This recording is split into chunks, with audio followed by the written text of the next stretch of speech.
আমার বাড়ি হাওড়া আমতা। বিশেষ কারণে কলকাতার গড়িয়া গিয়েছিলাম, গড়িয়া স্টেশন। তো সেখানেই আজকে যে ঘটনা আপনাদের দেখাবো সেটা আমার চোখে পড়ে। যে সমস্ত বাড়িতে পোষ্য আছে এরা নিজে থেকে কেউ আমাদের বাড়িতে আসেনি, আমরা নিয়ে আসার কারণেই এরা আমাদের বাড়িতে এসছে। কিছু অমানুষ আছেন যারা এদেরকে বাড়িতে নিয়ে আসেন এবং তাদের জায়গা দিতে না পেরে তাদের ওপর অমানবিক অত্যাচার চালান। এরকমই আজকে একটা ঘটনা আপনাদের দেখাবো। ভিডিওটি অনুরোধ করছি অবশ্যই শেয়ার করবেন, তার কারণ আমার একার পক্ষে হাওড়া আমতা থেকে কলকাতা গড়িয়া রেগুলার গিয়ে বাচ্চাটিকে লক্ষ্য করা সম্ভব নয়। তাই আপনারা যদি ভিডিওটি শেয়ার করেন তাহলে স্থানীয় অ্যানিম্যাল লাভার বা সাধারণ মানুষের চোখে পড়লে হয়তো তারাও বাচ্চাটাকে সাহায্য করতে পারবে। কলকাতার গড়িয়া স্টেশন, এই গড়িয়া স্টেশন আমাদের প্রত্যেকেরই প্রায় পরিচিত জায়গা। গড়িয়া রেল স্টেশনের বাজারের অটো স্ট্যান্ড থেকে সোজা একটি রাস্তা যাচ্ছে গঙ্গা জোয়ারার দিকে। এই পথ ধরে 1 থেকে 1.5 কিলোমিটার এগোলেই এই স্কুলটি দেখতে পাওয়া যায় এবং স্কুলটির পরেই রয়েছে এই বাড়িটি।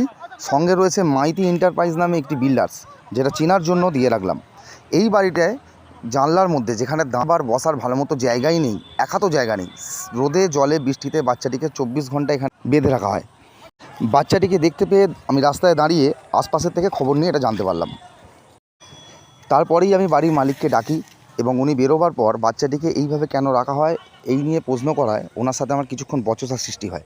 সম্পূর্ণ ভিডিওটি দিতে পারিনি, তার কারণ ভিডিও করার লোকের অভাব এবং বৃষ্টি এসে যাওয়ার কারণে। তো কিছুক্ষণ বচসা বা ঝগড়া হওয়ার পর উনি আমার কথা মতো বাচ্চাটিকে সেই মুহূর্তে ভেতরে নিয়ে চলে যান। তারপরেই বৃষ্টি চলে আসে। তাহলে একবার ভাবুন তো, বৃষ্টিতে বাচ্চা ওই অবস্থাতেই ওইখানে পড়ে থাকতো। স্থানীয় মানুষদের চোখে পড়ার জন্য ভিডিওটা করেছিলাম, প্লিজ একটু দেখবেন।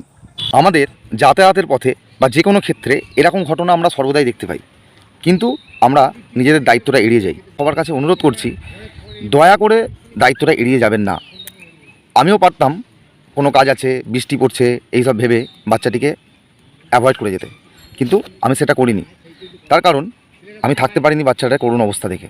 তো আপনাদেরকেও অনুরোধ করছি, প্লিজ সবাই এগিয়ে আসুন। ধন্যবাদ।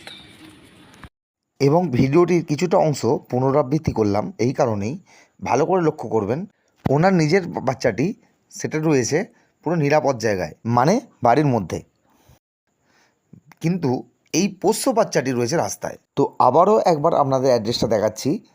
গড়িয়া রেল স্টেশন থেকে সোজা গঙ্গাচুয়ারা রোড ধরে এগিয়ে এলে এই স্কুলটি পড়ে এবং স্কুলটির পরেই এই বাড়িটি সেই বাড়িটি যেখানে প্রতিনিয়ত বাচ্চাটির উপর অত্যাচার হয়ে চলেছে। তো যারা এই সমস্ত কাজকর্ম করছেন তাদের কাছে আবারও বলছি, আপনাদের যদি পরিবেশ না থাকে, জায়গা যদি না থাকে, প্লিজ এই সমস্ত অবলাদের এনে অত্যাচার করবেন না। কারণ এরা অবলা জীব, অনেক বিশ্বাস করে অনেক আস্থা রেখে আপনার হাত ধরে চলে আসে। তো এদের বিশ্বাস বা আস্থার ওপর প্লিজ দয়া করে আঘাত করবেন না। কারণ এরা চেয়ে আপনার কাছে আসে না, আপনি আনতে গেলে বা নিয়ে এলে তবেই আপনার সাথে আসে। একবার ভেবে দেখবেন।